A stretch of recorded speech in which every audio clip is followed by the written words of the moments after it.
Mmm.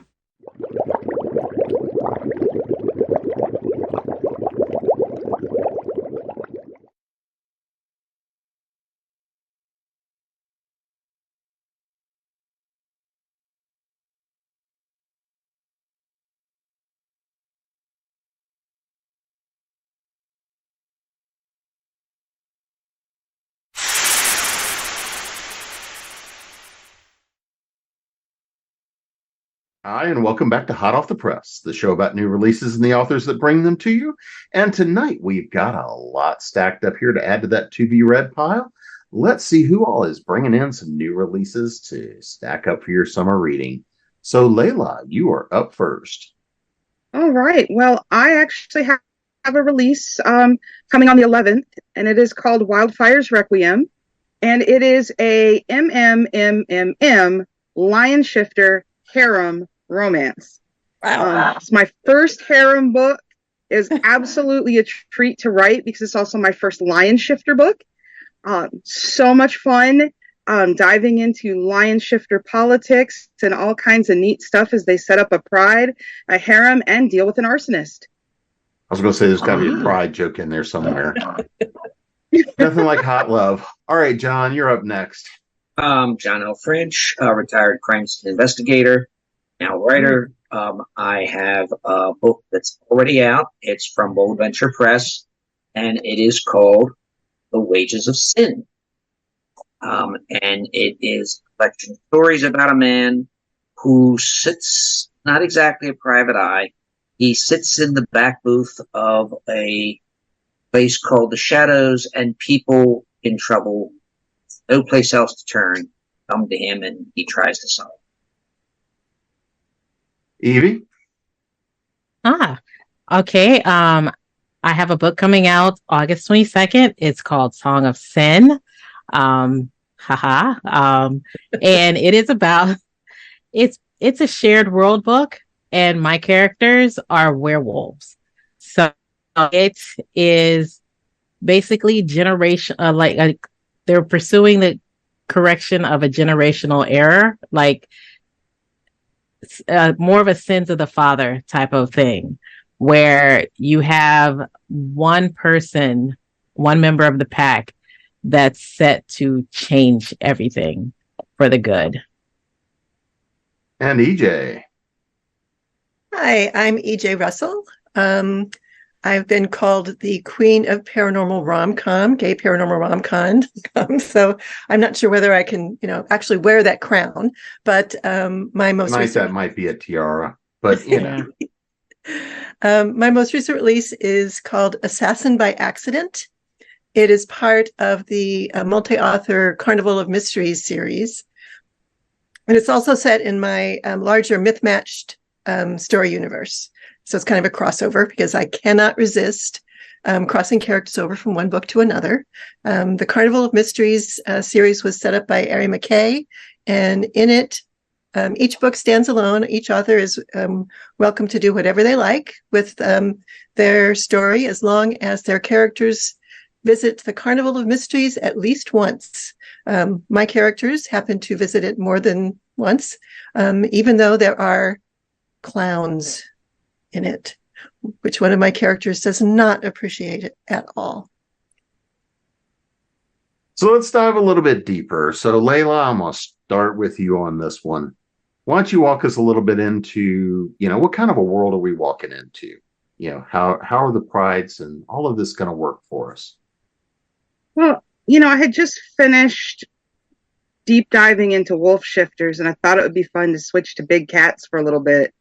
So the idea of actually starting from scratch, these guys have got a piece of land, they are building houses on it, and the general idea really is that in order to be able to find your mates and have a family, you have to first have the home for them, and you have to build that home. You have to be responsible and build that home and stock that home and prove that you can provide before you can claim your mates and form your harem. So these two brothers have finished building their house, and they are kind of asked if they would house this lion who their pride has fallen apart. And there's kind of a bunch of lions that need homes, and they're asked, their home is finished, if they would take one in. And it kind of starts with there. They end up rounding up 3 strays for the most part. And as the book's, flowing and the arsons are happening and they're trying to hunt on this land that is very dry, and they didn't realize how, bad they would be lacking for rain and lacking for other things, it's starting to bring some of the characters closer. It's starting to bring outdated ideas out where they can deal with them.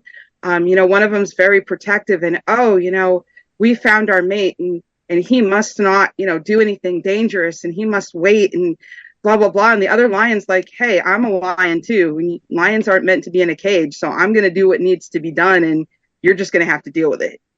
And it's the dynamic of 5 completely different individuals coming together in this backdrop of a whole new society that they're building, and someone trying to burn it down.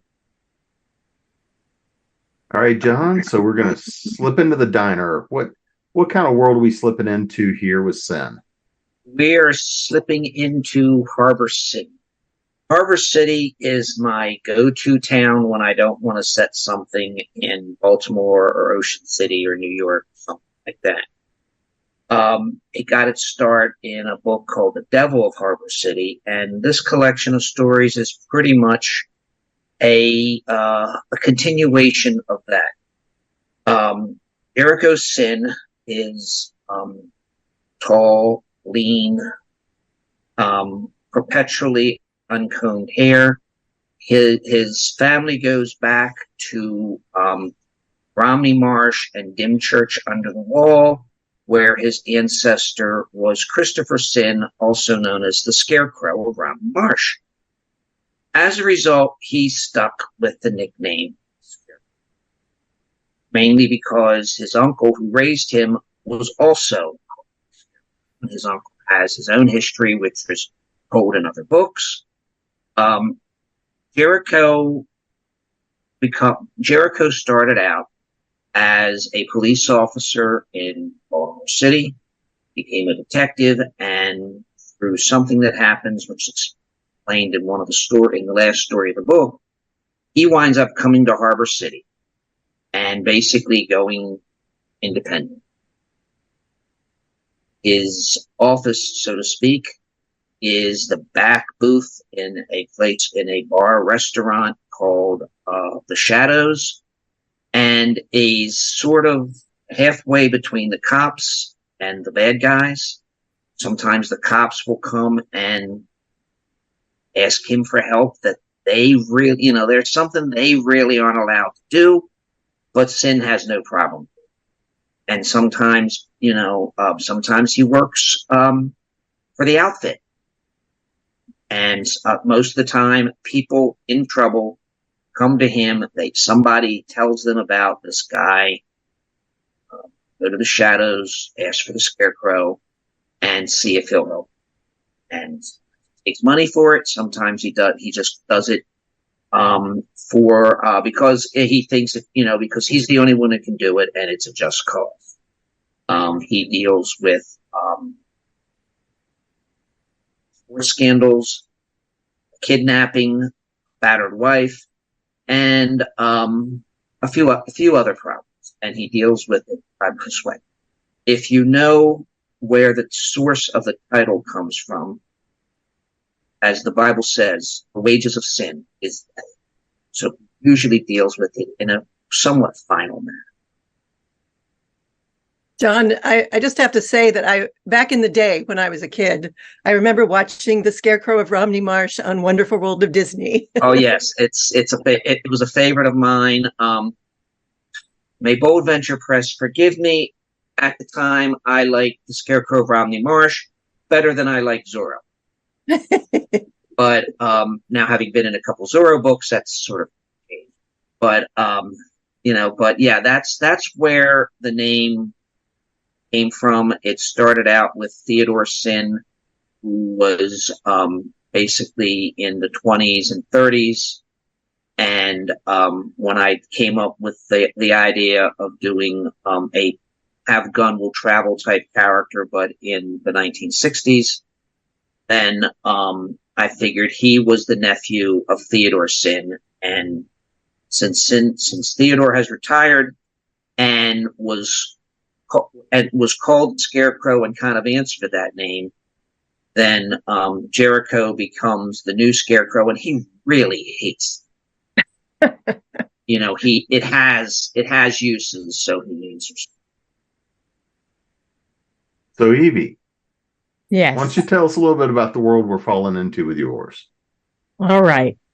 Well, I am one of 7 authors writing in the Eldritch Trials, and they're a series of books built in a world that was designed by the author Jessica Cage.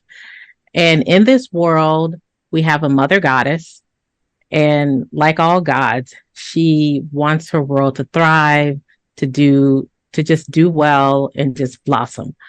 And when the different creatures and the different locations, if they are just not doing right, she calls to a trial. So they have to come to Elderton to undergo some tests. And when they go through those tests, if they pass, and it's a series of 6, if they pass, great. If they fail, their people go under 100-year curse. So you want to pass, or your people are going to suffer. So enter the werewolves. When I mentioned, sins of the father, with the werewolves, they're coming out of 100-year curse, and they get a new alpha. And this new alpha has decided that because of the curse, the old alpha failed, and he's going to change everything. He's going to make the wolves better, because he has this idea of just, his focus is creating a wolf, like a generation of wolves that are test ready, that mentally, physically, they're ready to endure the tests, so they don't have to really worry about the curse anymore. And he sort of has a tunnel vision on that. And what he does, forward 60 years after he's made this declaration, it's the condition of the wolves is a little bit, it seems like it's worse than what it was while they were cursed, because he's so obsessed with building intellect, building strength, and he considers weakness as something, as a failure, that he literally is starting to prey on his own people. And so the suffering, and he sort of doesn't get why, for some reason, the wolves are being tested a little bit more frequently than before. Because if you break the curse, the goddess will test them, and I would say anywhere between 10 to 20 years after, just to make sure that it's not just, it's sort of like, okay, I'm going to quit smoking. After a couple of months, I smoke again. So she just tests to make sure that it's true. The change is really, really going to happen, and it sticks. So the wolves have been tested a little bit more often. And with the way the story takes off is, they're in the situation, the wolves are, just going through it, and the hasking sound, which signifies that they're being selected for the trials, this is the 3rd time that it's gone off. And so this is the 3rd time they're being summoned. And they're in the middle of what they call dominance fights, which is what the alpha uses to test the wolves to see, to select his champion. And he does his version of the purge for the champions to sort off that steam.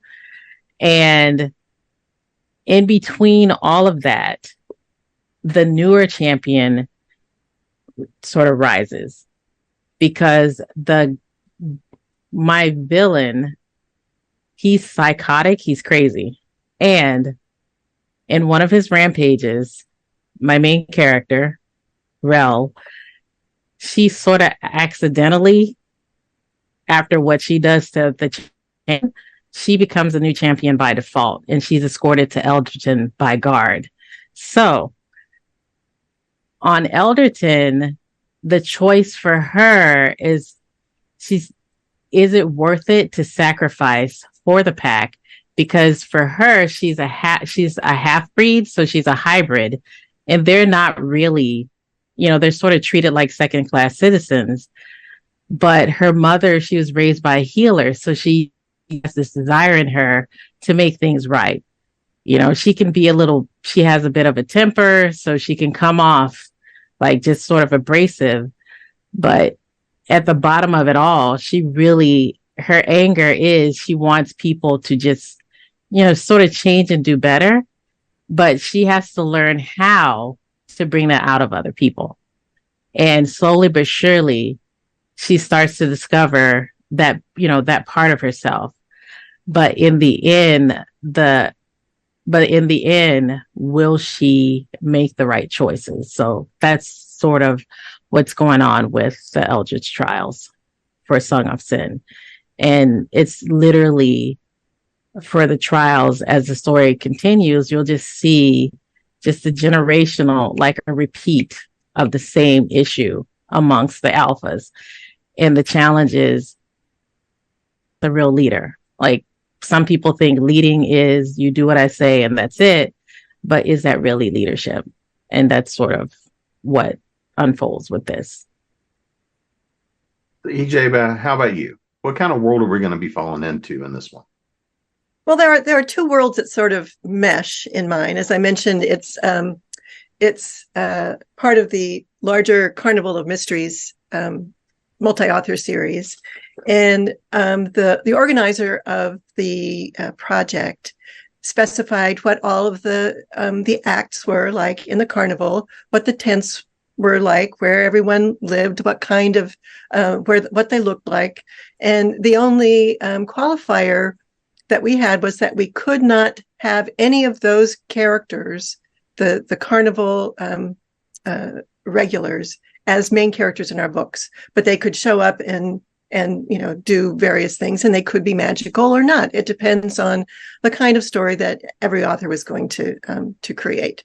The world that I am pushing into the Carnival of Mysteries is my Myth Match world, which started out, 17 books ago, with Cutie and the Beast, which is based on Celtic mythology. So that was the genesis of my Myth Match world. It started with Celtic mythology.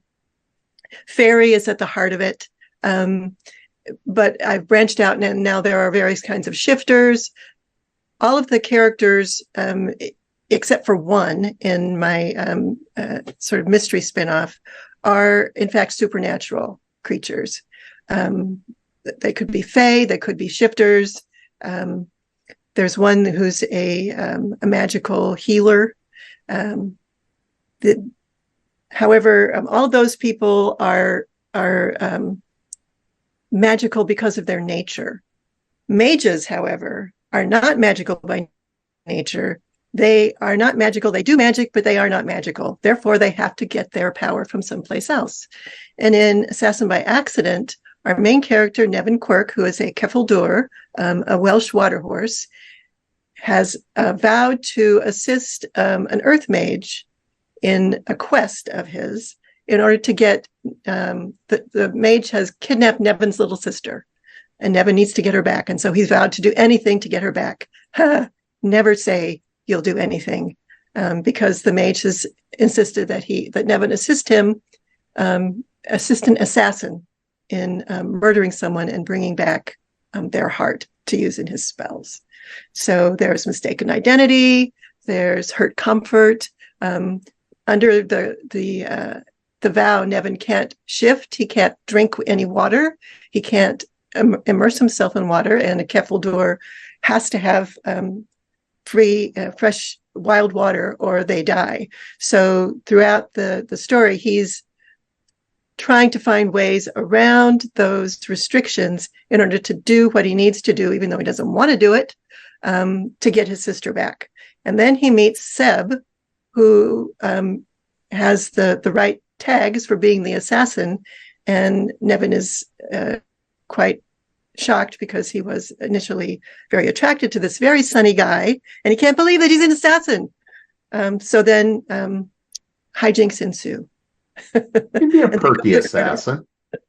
Hmm? You can be a perky assassin. Yes. So their first stop is back at the Carnival of Mysteries, and they sort of launch into their adventures from that point.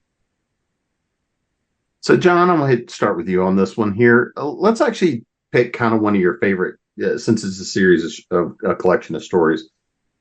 Pick one of your favorites. Who are we actually going to be hanging out with here? Kind of who's that favorite character? That favorite story? This is kind of a strange idea. Jericho Sin is sitting in his booth, and this man comes in. He's an ordinary guy. Looks, maybe middle-aged office guy, and he tells Sin that his wife is missing. Well, that's not the sort of thing. He doesn't want to get involved, but he's also doing. I figured I'd. Well, he notices one thing: the guy's not wearing a wedding, and he says, "Well, when did you last see your wife?" He says, "Well, it was last Wednesday. No, I'm sorry, it was Wednesdays ago." Huh? You're just now telling me she's missing? Well, it turns out she's a once a week wife.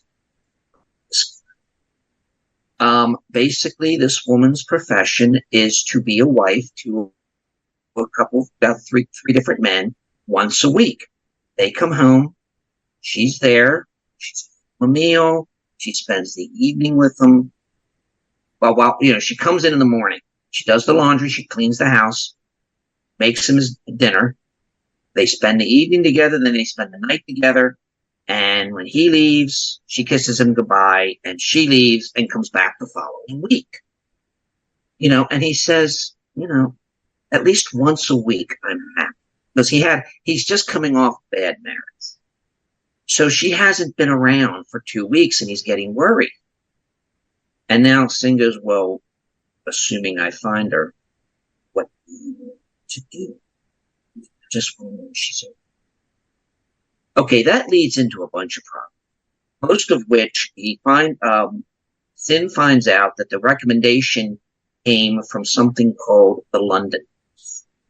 Now, the London House is on a street. Proper name is Coventry Way, but the joking name is Convent Way, because there are several of these houses on Convent Way, each with its own carnal specialty.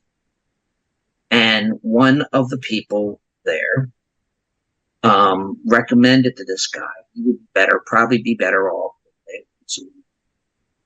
So Sin he's familiar with these houses, but purely from his point of view. If something happens in one of these houses, they really can't go to this. So they go to Jericho Sin, who sorts things out. He's familiar with the old. They call them mother superiors, because if it's convent house, you've got to have the mother superior to run the house. So, and he's familiar with the old one, but she is retired, and he asks for the new one, who calls herself Miss. So he finds out. So he's sitting in the restaurant. These are service places. And in walks this young woman who looks like she's in her mid-20s. She's bright, she's perky, and she goes, "Hi, I'm Jill Morning. I run this whorehouse." And she helps out, and well, let's just say Jill Morning is in every story after that. But, it's basically Sin finds the Wednesday wife who has met someone and wants to be with her as long as she divorces all her other husbands. And then let's just say something happens in the police. But I like the story just for the bizarre concept and the fact that I was not expecting Jill Morning. She was supposed to be a walk-on. She shows up, she provides the information that Sin needs to, find the woman, and she just showed up and would not go away. And she's, other than Sin, she's my favorite character. And I gave her all sorts of quirky things, like she's around 5 foot tall, very thin, yet she is while Sin's talking to her the first time, he's halfway through his steak. He eats the rest of it, orders a cheesecake with two forks, and eats most of that. Is a prodigious eater, but she does not gain any weight, and more than one character says, so that's one of the things. That's one of the more, well, I can't call it lighthearted because of the ends, but Jill. I like that story because of the appearance of Jill Morning and her refusal. So, Evie, who's kind of one of your favorite characters? Let's see. My favorite character in my novel is Alder. He's a young wolf, and my main character, they call her a Reaper because they have the Deadlands. The rumor is that she was discovered during a funeral, and that's where she came from. So when he meets her, she has I guess you could say vitiligo, like because of her mix. She has like this beautiful brown skin, but she has like these patches of white. And so he's at first intimidated because she's taken up her mother's art, which is healing. And so she's tending to him, and he's afraid. And he asks her, like, is she going to take his soul? And she's like, no, I'm here to help you. And just the conversation that goes on between them. And after he meets her and talks to her, he develops like a little crush on her. And there's one of my favorite scenes is when, she's standing up to fight this psychotic wolf, and because he's a threat to the pack. And it's a bunch of people, it's a bunch of wolves who are either elderly or they're wounded. So she's the gap, she's basically the wall between him and hurting more people. And so, or more werewolves. But Alder, at first he's scared, but because he likes her and he wants to, just prove himself, he sort of bypasses his own fear, and he just decides to stand up to the scariest thing ever, to protect her, because he really likes who she is. And he is sort of like the vehicle to open the eyes of other wolves, because he discovered like the person and not the legend. EJ, how about you? Who's your favorite? I know this is like asking who's your favorite kid. Well, I actually have a favorite side character that I was able to bring him into Assassin by Accident. This is the 7th book that I had him in as a side character. He will eventually get his own romance, but he's still too young in my head. He's a werewolf.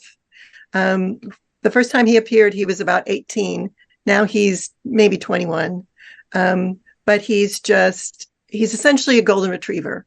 He's really excitable. He loves what he's doing. And he was one of the primary characters in the mystery spinoff in my Myth Match world, and during which he acquired Kianun, a Welsh hellhound. So now his hellhound is his sort of constant companion, and they are search and recovery specialists for quest investigations.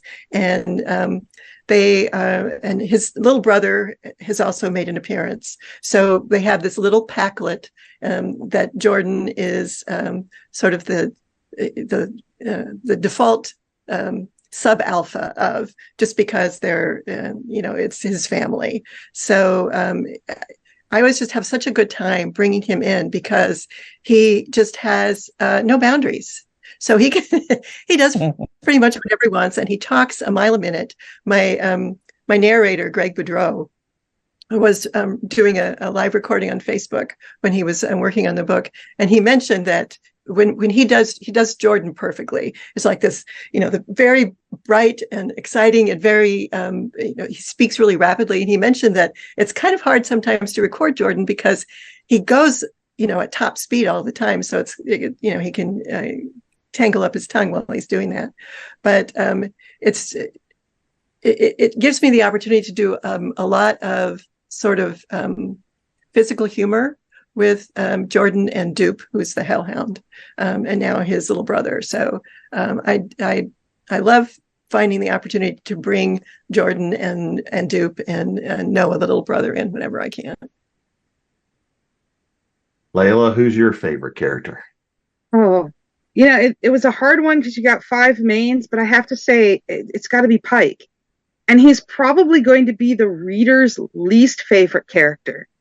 But without him, you don't have a story. You would have, a more easy, comfortable romance. Like, his brother is so much more laid back, and Pike is just like, first, the first mate comes in, and Pike's like, why are you climbing up on the roof to fix, or attach this satellite, and nobody's home, and the ladder's not perfect, and you could have fallen, and blah, blah, blah. And why are you doing this when there's nobody to help you? I mean, he's just overbearing and just kind of overprotective.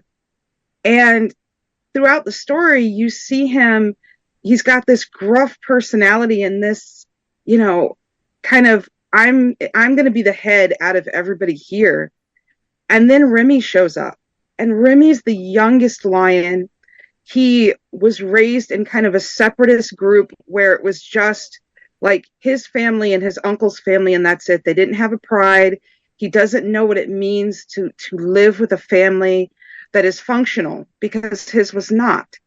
His father had a whole bunch of different, lionesses that he kind of ran through, and a whole bunch of different children the older kids pretty much take care of. And so Remy kind of comes with a chip on his shoulder, and he's kind of trying to make a place for himself, but he's not doing it in the best way. And him and Pike just clash, because Pike's like, no, he does not listen. He's not obedient. We've got to get him out of here. He's got to be sent down the road. This is not going to work. He does this, he does that. He says these things. And Nathan is kind of the reasonable one. And he's trying to take the time to figure out, okay, why is this lion behaving this way? And so he's the one who kind of learns that, oh, he's parroting back the things that he heard the dad and uncles say. He's, really a product of his environment, and he does not understand that some of the things that he says and does are wrong. And so when Pike starts realizing this and that they have to teach him, he starts kind of relaxing a bit, and you start getting more into learning that there are these groups of offshoot lions out there that are really not treating their people well. They are not caring for them, and the lions have no high council, so there's no one to help. So it's kind of setting the stage for, as the later books come along, how can they help these individuals and these children of these lions that are just, ruling by might and might alone and caring nothing for the ones that they are supposed to be nurturing and giving lives to. So he's really going to be the most evolved character, but the readers are not going to like him in the beginning, because he's just kind of it's got to be my way type of lion, and that's it. And, tries to kind of roar at everybody. And his brother just kind of like looks at him and is just like, it's all going to bite you in the rear in the end. When we look at it in terms of writing and story and all the rest of this, everybody is playing with legacies and history and a lot of characters that have got long legacies of backstory, right? So if we start talking about werewolves and shifters and even talking about sin and coming from the familial line, there's a lot there of legacy to build on. So when we start doing that, and Evie, I'm going to start with you on this one. When we start thinking about pulling in this kind of legacy, pulling in this kind of history, pulling in these mythologies, how do you decide what to use? How do you decide what fits and how you want to play with those things for the story? I will say I just write when I do my first draft, I just let everything flow. And it's usually chock full of backstory as I'm working. And usually in the second revision, I pull out what, like all the excess, trim the fat. And because last minute around my second draft, my character told me what his trigger was, what his issue was with his father. And I just like let the characters tell me. Like I build, yeah, I build from there. And I try to keep it, I guess, bouncing between the relationships. It sort of comes up in conversation instead of a bunch of like backstory. And like if the backstory seeps out, it's like in snippets, but it's usually it played like it's like siblings. Like you always have the one you click with, some that rub you the wrong way, and the trauma or the history will come out in just their conversations. Like for my piece, the two brothers, and they actually went through the Eldritch trials. I have my alpha, and then his brother went next. His brother could be alpha, but he doesn't want to be. And their reason behind how they are comes out in this argument after his brother makes this stupid announcement to the pack.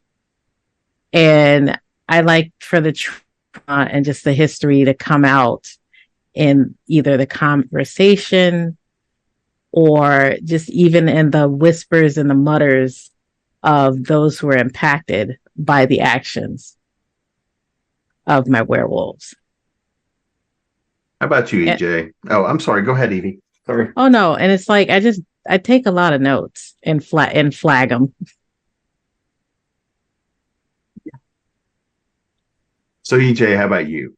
Playing with circus mythology and a lot of the things that you're pulling in the story and especially shared world. How do you decide what you want to play with? Because you said some of the stories have magic, some of them don't. How do you decide what you were going to play with? Well, I knew that mine would have magic because I was going to cross over with my Myth Match world, which is, very much based in paranormal backstory of various kinds. It started out, I think I mentioned with the first trilogy with Fae Out of Water, which was heavily based in Celtic mythology, specifically Welsh. And every book that I've written in this world since then has built off of something that occurred in the previous books. And I think I mentioned that I love crossover characters. So the second trilogy in my Myth Match world started with, because my editor said, your readers are really interested in these characters.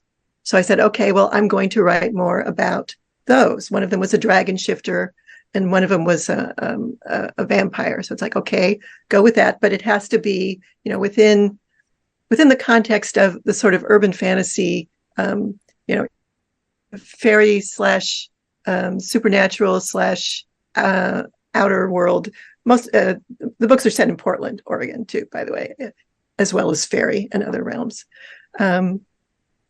So by the time I got to Assassin by Accident, I had all of that backstory, and there were a lot of things that I could pull in. Jordan and his Hellhound were the ones that I chose to pull in primarily. But because the circus or the carnival that Ari built was so well defined, it was easy to go in and look at it and say, okay, if I'm going to I wanted to bring in another Welsh Fae. So I did some research on that, and I found a Keffaldor, which is the sort of the Welsh equivalent of a Scottish Kelpie. So a water horse. They can shift in water, they can run on land, they can have wings, they can fly, they can also transform into mist when they're high over the air and drop whoever they're carrying on their back to the ground to kill them. So I thought, oh, that sounds like an interesting kind of person, because obviously he's going to have some baggage, because everyone's going to think he's a monster. So in this story, one of the reasons Nevin is so desperate to get his sister back is because she's one of the only people who's never seen him as a monster. So the other, when I brought Nevin and Seb, the other main character, to the carnival, I knew they had to encounter clowns, because one of my sons is absolutely horrified by clowns. So I made sure that Seb had that same kind of aversion to clowns. The carnival was always only going to be the sort of the gateway to the next part of their adventure. So there had to be a way for them to get out of the carnival that wasn't usual. And luckily, Ari had built in a method for that exit. So I was able to take that, move that in from the carnival into more of my myth-matched world, and then come back around and into it again. But because there were all these different characters inside the carnival that I could utilize as tools to build the story, it was a lot of fun, because I love those kinds of connections and finding them and building them and giving other people the chance to pull in. As the other authors were working on their stories, they could post into the little Facebook group the kinds of things that they were putting in. L.A. Witt had posted a snippet in which her characters were at a particular game. So I put that game in my book too. They don't play the game, but they go past it. So trying to pull in those little mentions from not only my books, but from other people's books too, I just find incredibly entertaining for myself when I'm writing. And I certainly hope that readers find them too, that, the little Easter eggs that pop up periodically. How about you, Layla? When I was writing the first half of my Comet Lake Wolf books, that first half of the series, and I'm currently writing the second half of the series, and that's a little different. The first half, they were dealing with the trafficking of exotic shifters, and they had not gotten back to the source, who was behind this trafficking and how extensive the ring was. So they kind of cleaned it up around their pack. And as I was looking at, okay, when they freed this big group of shifters, they'd freed tigers, they'd freed owls and bears and other creatures. And I was like, what about the lions? I know there are lions in this world. They're mentioned. Where are my lions? So when I sat down and started writing this first lion shifter book, I realized that I was heading in the direction of solving some of their issues. There are things going on in this lion community that this first book is just kind of setting the tone for. So it was a matter of, for me, looking back at all the notes that I'd put together, and I've been writing shifters for over 20 years, way before I ever thought about getting published. I used to role play in like the White Wolf world, and then me and my friends started writing stories on paper. Like, my roommate and I have 6,000 handwritten words of shapeshifter Nephilim stories that we created these worlds in. And so when I'm writing these books, I'm still playing in those worlds. I've got this long backstory of notes and things that were touched upon and dabbled here. And now all I'm doing is going through and bringing those stories more to life. So this lion pride, this new pride that's forming, they are going to be part of this shifter world that is slowly evolving. In fact, I am co-writing a book right now in which I've got a rhino shifter that is working on getting back two rhinos who have been stolen. So this trafficking from the wolves books is far reaching into the shifter community, and I'm trying to touch upon the different groups that it's affecting and get to an eventual revelation where all the shifters are coming together and they're putting an end to it by getting to whoever's at the head. And I'm not quite sure who's, going to be beheaded when it's discovered that they're at the top of the food chain, but we're getting there. And that's kind of where the base for this book came, was getting the lions established. I've already got the owls and the bears. I've got them established through the wolves books and through offshoot books that are forming, and now I'm getting the rhinos involved. So it's just fun. It's just fun playing in this one big shapeshifter world and seeing how far I can take it. John, what about you? What about the folklore and everything you pulled? All right. First of all, I feel kind of the odd person out, because in Wages of Sin, there's no supernatural. There are no shifters. Well, there's some shifty people, but none of them are shifters. And We won't hold that against you. okay, I will say that in one of my other books, The Last Monster, I do introduce a where you're. Yeah. But anyway, the background of, in order to explain the background of Jericho's Sin, I have to talk about Theodore's Sin. Back in 2020, when most of us didn't have all that much, I was asked to write a cryptid novella by Danielle Acting and all these books as part of a series of books. And I came up with the idea, well, since I live in Maryland, I wanted Maryland cryptids, and there are two really nasty ones: Snallygaster, an alpha aerial predator, and the Dueyo, which is, think about a werewolf that doesn't change back and runs. They're both in Frederick County, and the Dueyo is a land-based pet. They're both in Frederick County. They both essentially are in the same area. They don't like each other.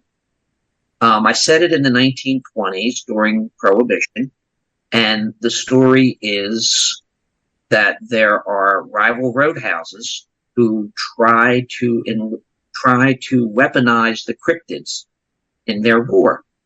It does not work. One of the characters in there is Theodore's Sin, who is brought in by the police as sort of the only detective in the county. And he winds up putting things, basically sorting things out. Then for a convention called the ChessieCon, which was supposed to be held in 2021, but was postponed again until 2022, Danielle asked me to write another cryptid novella about Chessie. Oh, it's the Chessie.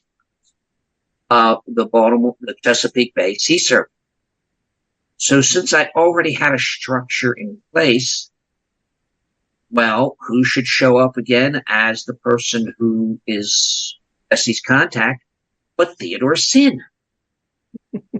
And you're all writers, you can't write two stories. You can't leave it at two stories. You have to write that third story. So I just got the galley proofs back for the third cryptid novella. It features the Dueyo and will be called Daylight Comes. All you Harry Belafonte fans out. But again, it finishes the story of Theodore's Sin. Well, in that story, it's mentioned that he's raising his nephew, Jericho. And so when I'm looking for a character to do the stories in Wages of Sin, I figure, why not have him basically do what his uncle did, which was help people in trouble. But I decided that even though he'll reference his uncle, and he says, I told her a few stories about my uncle, none of which she believed. I don't think I believed them either. So all the supernatural and weird stuff is out.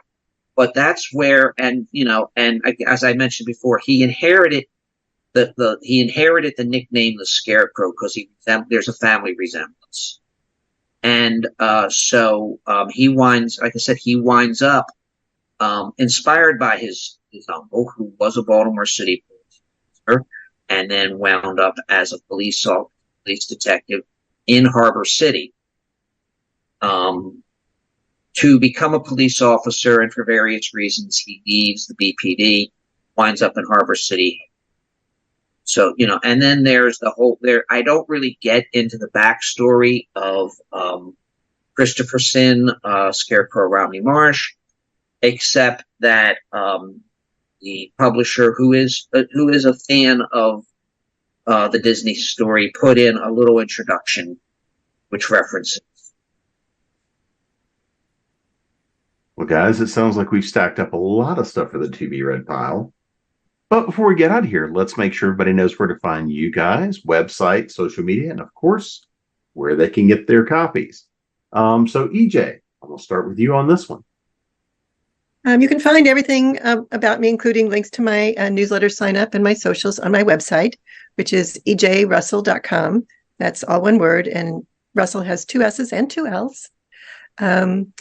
The entire Carnival of Mysteries series, including Assassin by Accident, is in Kindle Unlimited until at least next April.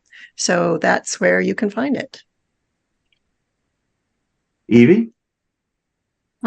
Well, you can find all of my work and links to my socials on my website. That would be emlacey.com. Most of my stuff is in Kindle Unlimited, so it's a smorgasbord of fun. I'm on TikTok. I'm getting a little bit more active on, so that's been an adventure. But yeah, my website, emlacey.com, is where you can find me. John? Okay.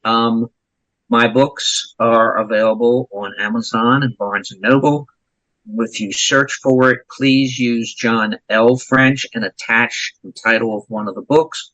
Otherwise, you will get books in French or about French literature or French history or something like that. Although it could be argued that my books are French literature, if you expand the definition of literature. You can find me on Facebook under John French. If you're interested in, you can always PM me, ask me questions about the books and that sort of stuff. And the aforementioned cryptid novellas are also on Amazon. Layla? You can find me at Layla Dorine 13 at wixsite.com. And all over Facebook. I'm on TikTok. I'm on Tumblr. Trying to get a little bit better about Instagram. All of my books right now are in KU and will be for the foreseeable future. And I have Layla Dorine's Moonlight Magic. That's my Facebook group. Always excited to have new people pop on and hang out. I'm pretty much everywhere on social media. And I'm Jim Nettles. You can find me at jamespnettles.com, authoressentialsworkshops.com, the speculative-fiction-academy.com, creatingprose.com, and of course your ConTinual. And we'll see you again soon. Go stack up those To Be Read piles. Yeah. Fellow authors, as I mentioned, I'm a retired CSI. If you ever need some forensic advice, jfrenchfam@aol.com, or just find me on my Facebook. But I'm always glad to help fellow writers get things. Ooh, John will come help. Yes. Oh, go ahead, Evie. Oh no, I'm gonna be reaching out to you because I love forensics. Well, the kind of help, basically, what a lot of writers do is this is the first of all, I'm going to assume that this is all fictional crime and nobody is really taking John will help you get rid of the bodies. a former loved one. I can't help kill him, but I do know how to hide bodies. Yeah, but like if you're in a situation like this is what this is what I want to do. How does my detective do it? Or I've even given talks at BerryCon at CSI Tiernanon, processing crime scenes in magical situations. The basic idea is there is no contact without transfer, or every transfer leaves a trace, or every contact leaves a trace. So you can basically apply that to any world, if you want. If a magician casts a spell, is that spell unique to that magician? And could someone detect qualities of that spell that could lead them back to a particular either magical school or a particular magician? Things like Pixie dust is a fingerprint. Yeah. If you really want to see there's a great series by Randall Garrett. It's the Lord Darcy Mysteries. And it's set in a world where alchemy was not replaced by science, and therefore magic works. And Lord Darcy is an investigator for King John the Third or Fourth in this world. Was a good guy, and he is assisted by a forensic sorcerer. Oh, wow. Cool. Playing with magical signatures is so much fun. Having so many magic users in the world that my roommate and I created, that was one of the things that we worked out. And she and I actually both got our starts. We were criminal justice majors when we were back in college. Wow. So, putting all that stuff in there was just so much fun to play with. And then I'm fortunate, I have a retired California police officer in my writing group. So he's he's my guy of, okay, did I mess this up? Did I miss a step?